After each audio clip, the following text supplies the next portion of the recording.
Let's look at the internal audit, still continuing with topic 7, auditing.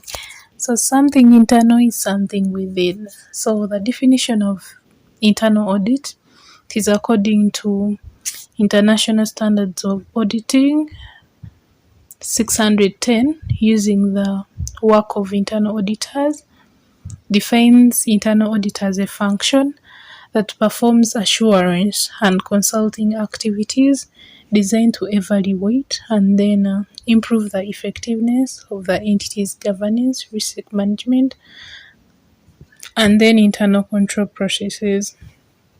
So, internal audit, like they audit their own financial statements, they assess themselves.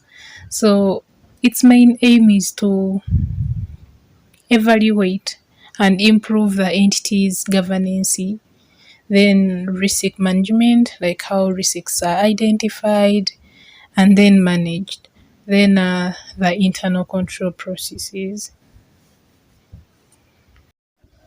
So the internal audit examines, evaluates, and reports to management and directors on the effectiveness of the internal control. Like they check to see if policies and procedures that were put in place to make sure that the entity achieves its objectives are operating like the way they are supposed to operate.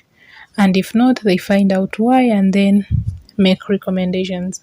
So it examines, evaluates, and reports to management on the effectiveness of internal control.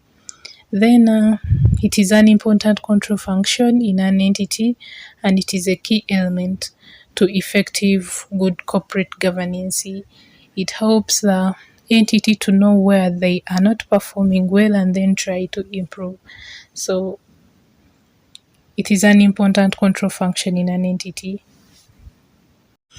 Then for listed entities we mean those entities whose stock is recognized by the stock exchange.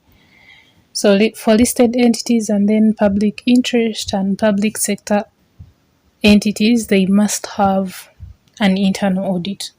The audit committee should monitor and then review the effectiveness of the internal control audits.